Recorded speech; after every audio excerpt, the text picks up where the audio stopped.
Chelsea Newman is our next recipient, grade 12 student at Fredericton High School, and here to present is Suzanne Maxwell, the guidance counselor.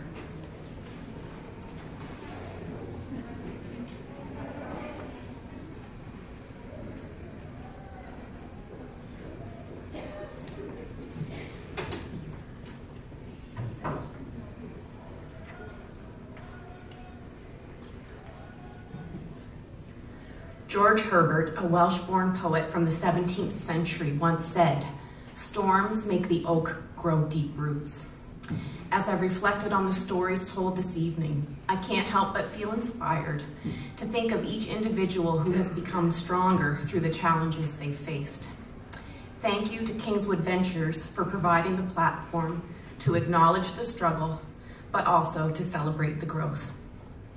When we began to consider our nominations for this year's turnaround at Fredericton High School, Chelsea Newman was not top on our list, primarily because only a few staff members knew how her journey in high school began.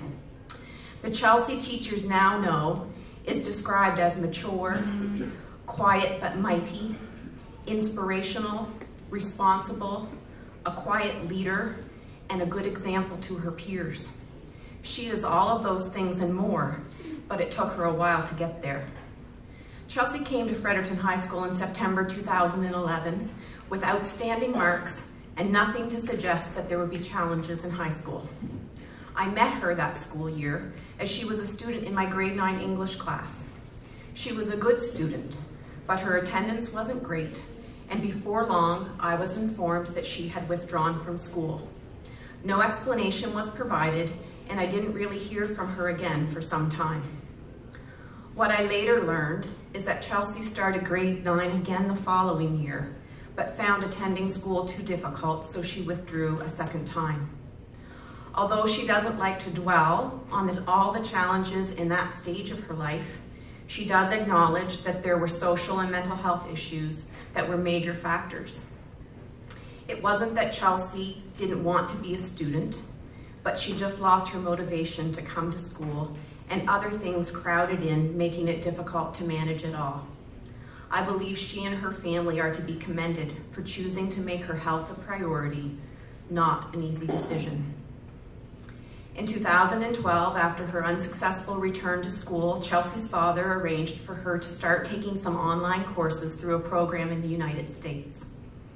Life still presented challenges, and this began a 2-year journey towards identifying the underlying issues which kept Chelsea from attending school and learning how to manage and cope with this reality, all while working on her education from the safety of her home. She worked hard during this phase, and I admire her commitment and determination. This is truly the story of an individual who persevered to overcome adversity. Yes, there were cheerleaders along the way, many of whom are here tonight, but Chelsea did the hard work to turn this story around.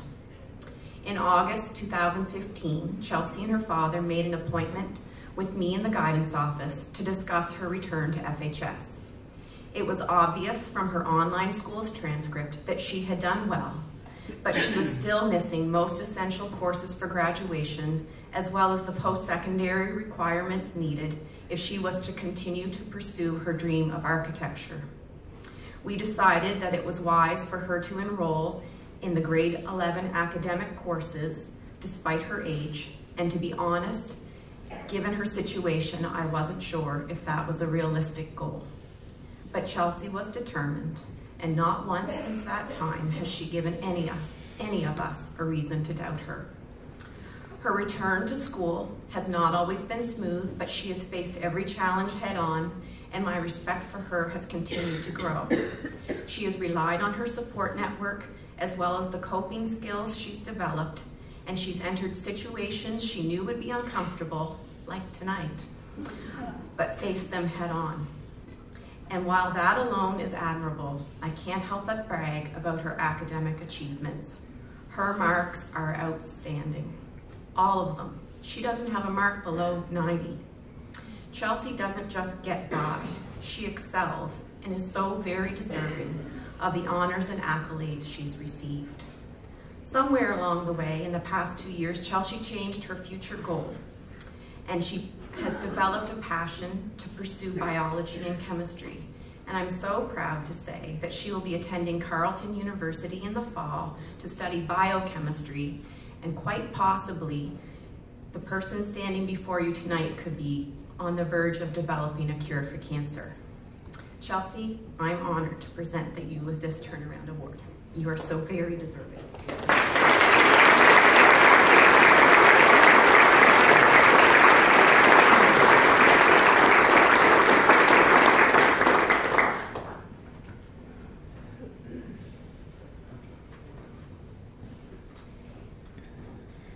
I wasn't planning on saying much when I got up here, but I want to push myself to do things that terrify me, so here I am.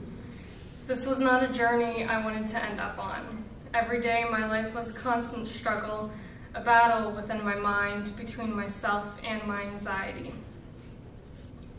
A battle that I was losing. I was losing myself, and I feared everything around me. I didn't choose this. How did this happen to me? Why did I believe all the lies my anxiety told me? I don't think these questions will ever be answered because, as we all know, mental illness is complicated. And honestly, I'm still shocked and amazed that I've been able to get to this point. There were so many times when I wanted to give up. It would have been easier just to give up. But something inside of me wanted to keep going, to get better. I wanted to be the person I knew I could be. Dropping out of high school was not an easy decision, but looking back, it was the best thing I could have done for myself, and I had to make my mental health a priority. So back in 2015, I felt like I was ready to come back and pursue my dreams of going to university. I want everybody to know that there's no shame in trying to better yourself, and there's definitely no shame in having a mental illness. And it's never too late to pursue your dreams.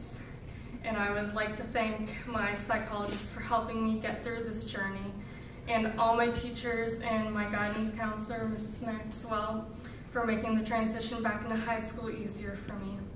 And my Aunt Dana, my mom, and my dad sitting back there, I would like to thank you for always being there and supporting me every step of the way.